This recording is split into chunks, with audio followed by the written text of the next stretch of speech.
60-year-olds together. Somehow I feel I look younger than you, Richard, but yes. you're the oldest driver in the TKM Extreme field this year. Yeah. Struggling?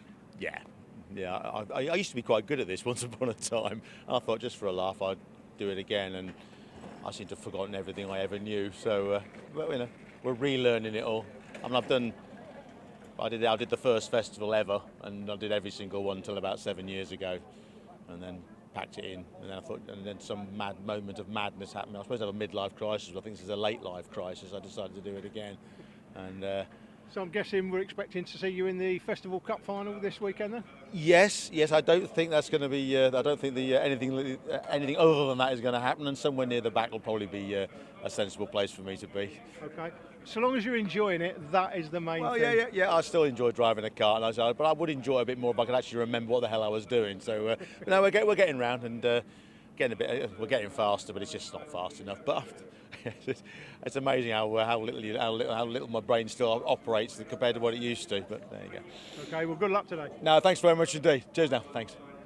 Great to hear from Richard Lloyd. Hopefully the TKM Extreme drivers will handle the conditions slightly better than the juniors did. Matthew Horton and Seb Hutchinson from Elio D'Alessandro and Gareth Haynes. Jack Godden and Dan Burgess from Jim Rogers and Savannah Hardy. And then Ryan Edwards and Alex Lemon. There are 5 non-starters though. The attrition is so high. Rowan Reed, Adrian Smith, Harry Wilkinson, Lucas Sullivan and Jack Lungley sadly not able to take the start. Massive spray in the conditions. A proper smog as well. Don't call Greenpeace, whatever you do. Up to the first corner, Elio D'Alessandro is going to hold that second position to the inside line as he gets past Sebastian Hutchinson. And as they work their way through, there is rain falling, as you can see, and there's spray as the drivers are trying to knit their way through in relative comfort. But out in front, it's Matthew Horton from Elio D'Alessandro, and in third position, trying to come through is Jack Gordon, but he has to give best to the 13 of Sebastian Hutchinson as the field works its way through. Plenty of great overtaking moves as Horton has to get back on the inside to defend from D'Alessandro, and D'Alessandro is going to try and hold on there from Hutchinson as they come out of Dan Weldon and down the TKM straight up towards Kestrel.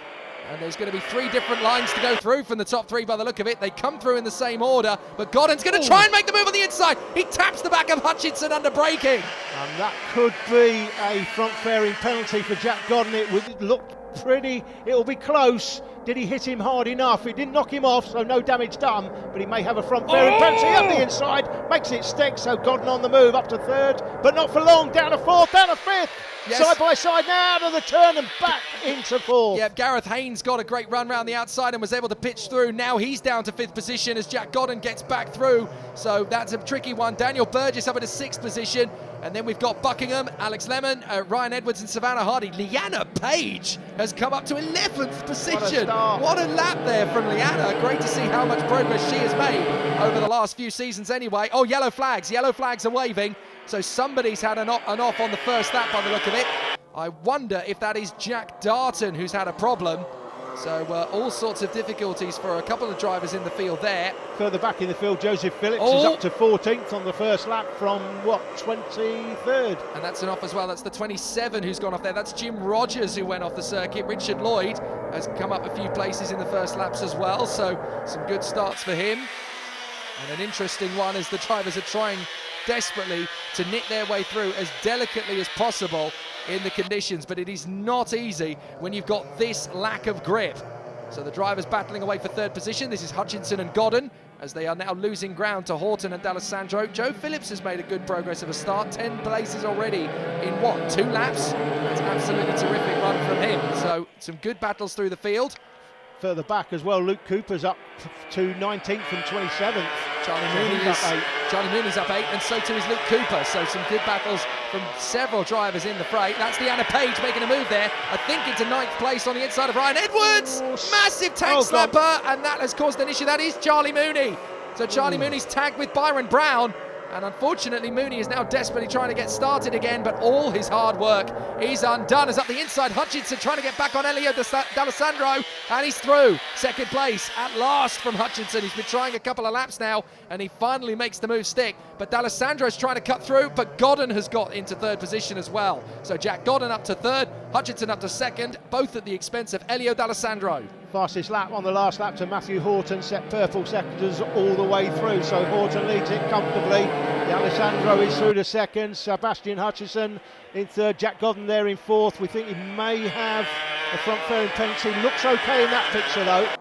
Well, Charlie Mooney, unfortunately, that off is now a Terminal 1. He's out of the race. And there is, look at that grey sky and the rainbow that's coming across the circuit. The rainbow is landing on Kimbolton Circuit. The riches are going to be given out at the end of this race and all the others. Absolutely brilliant racing so far, but Elio D'Alessandro is struggling to maintain the top three. He slipped to fourth and has got Dan Burgess pressing on him now. Gareth Haynes in sixth from Buckingham, Lemon, Edwards and Leanna Page. Then Sam Chittick in 11th. Savannah Hardy from Sherritt Phillips and Richard Lloyd. Then Jim Rogers and Luke Cooper, who's up 10 places now in front of Byron Brown and Toby Spawn. And then Jake Taylor, Reece Porter and Jack Darton, the only drivers remaining in the race. As the retirements, well, Charlie Mooney out on the third lap. The other five unable to take up the start. Reed, Smith, Wilkinson, Sullivan and Lungley. That was a battle between Dan Burgess in fifth and Gareth Haynes in sixth. Battles raging all the way through the field. That's the thing with TKM, Jake, isn't it? These classes are so level. It's such a level playing field, these engines.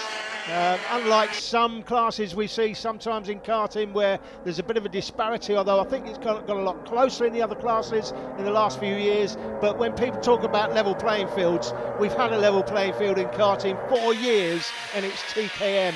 Junior, senior, whatever the variation, this is the level playing field in karting in the UK. Absolutely, you can argue it's one of the most affordable classes of karting in Britain, and certainly in terms of the disparity between the field, you've got, well, look, you can only look at the positions on the circuit now. You can see on the left of your screen the positions as drivers have made up. These conditions are a real leveller, and you're not seeing one person out there dominating, are you? There's about a second and a half covering Horton and Hutchinson, but Hutchinson is still very much in the game, as Matthew Horton apparently he's got rear bumper damage. Now that's a big problem, because if he's got big damage and the bumper is dragging on the floor, he's going to get a mechanical flag. He will get a mechanical. He's got it, it's being shown. The mechanical flag is being shown to the leader, Matthew Horton. Oh, disaster for the race leader. He's out of it. Lead as well. A huge lead for the race leader. And he's getting it. If he hasn't already seen it or put out, but on the timing it's come up, Jake, you're right, the mechanical flag for 24. Devastating. There it is. And you can see it. You can see it. The left side of the bumper is dragging on the floor. That is a danger. I think we're going to have a look at it in slow motion just to show you. It's not dragging, but it is. It's come off the... It looks like, yeah, that's definitely... Look at the angle of the bracket, and that has been seen. So it's come off the, I don't know what it's come off there, but it's come off the bracket. It means now that Jack Godden, who's just overtaken Hutchinson for second, is now effectively the race leader. So Horton's going to come through. He hasn't got a front fairing penalty. Oh, look, he's absolutely devastated. He's leading by a country mile. He's put his hand in the air. Oh, how to beat up on your own equipment. Oh, Jack Godden takes the lead, but Matthew Horton, victory is ripped from him.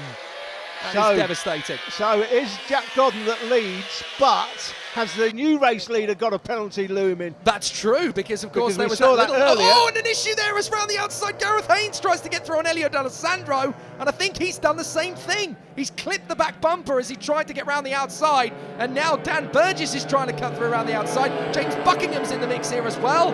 These conditions really level the field. Fantastic racing all the way through. So it's Godden that leads it from Hutchinson, and then the man on the 23 was fourth through the line last time. Third now, D'Alessandro. You've got to feel for Matthew Horton, did everything right up to that point, and it looked as though that bumper actually had an issue on the start line. I don't think... It doesn't look to me like it was contact. It looks like the bolts come out. Yeah. And I don't know, maybe it wasn't secured properly, but it looks like it's just come out, the bolt. They've noticed it. It's a potential danger if it gets any worse. So they're giving him a mechanical flag. That's a tough call for the officials to make as well. Here we go, side by side, round the outside. Gareth Haynes trying to grab third position from D'Alessandro, but Elio D'Alessandro hanging on to it, and as he cuts back in on the inside line, he's going to try and cut across Gareth Haynes. Burgess and Buckingham are right in there for the mix as well. A very late braking from Burgess. He almost clatters into the back of the 20 of Gareth Haynes, manages to pick it up by running wide around the outside, and that actually gains him a little bit of momentum, because that outside line doesn't have as much standing rubber on it. The racing line is where all the rubber is laid laid down on the circuit in the wet conditions. You want to get that move. That is Gareth Haynes for third on the inside of Elio D'Alessandro. He's in a third position. Watch for Burgess. He's going to try and make the move now around the outside. But D'Alessandro's going to cut back to the inside. Lovely move in a third position. And there's contact. Buckingham spins around. There was a little bit of wheel banging between Burgess and Haynes, but D'Alessandro read the situation perfectly. Got the card up the inside, managed to get the draw, and a beautiful overtake into third again. Drama and action at the TKM Festival. Always words we typically see here every single year. It delivers this festival some of the greatest races that we see during the season. Absolutely fantastic stuff. It is the Indy 500 of British karting. So many drivers want to win the TKM Festival, and in TKM Extreme, doubly so, because it really does prove your credence and craft. Hutchinson. That's Hutchinson for the lead on Jack Gordon, and he's there, but Gordon's still with him, side by side, down the Hines straight as they come up towards Stowe, and they're still side by side. Gordon's not going to give way. Hutchinson's going to try and hold it in the braking zone. Gordon drifts across. Hutchinson will sweep back to the inside line, cuts back and retakes the lead, but they're still side by side on the turn, and through the willows he has grabbed the lead back. Classic switchback racing. Great move there by Hutchinson and Gordon. Fantastic racing by the pair. They ask no quarter, they give none in return, but they do give each other racing room. That is fantastic. Clean racing by the race leaders. There's a tenth of a second between them in terms of fastest laps. We've got about 2.5 minutes more of this to enjoy as Hutchinson nearly throws it away through Dan Weldon. He drifts very wide, manages to catch it. Jack Gordon will have seen that, knows he's going to be up tempo in terms of pressure as Haynes makes the big lunge on the inside of D'Alessandro. Doesn't have the momentum to sweep by on that turn.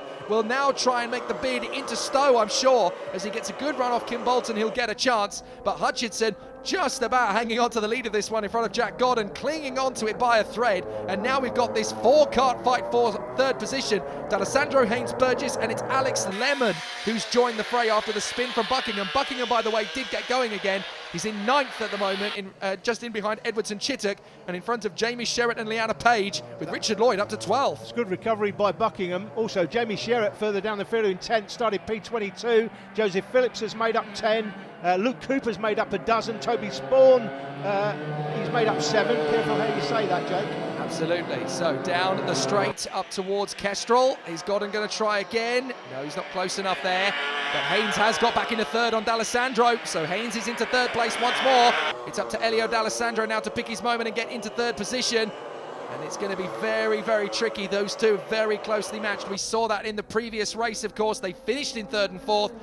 Now Haynes in front of D'Alessandro as the battle continues. Gordon's going to try and get under the switchback move on the inside and takes the lead from Hutchinson. Lovely move from Jack Gordon. He read that beautifully, but Hutchinson's not done yet. He sweeps one way, sweeps the other, tries to get himself back into contention, gets back up towards Derricks, in through the left, in through the right. They hug the curbs big style in the wet, not so much in the dry.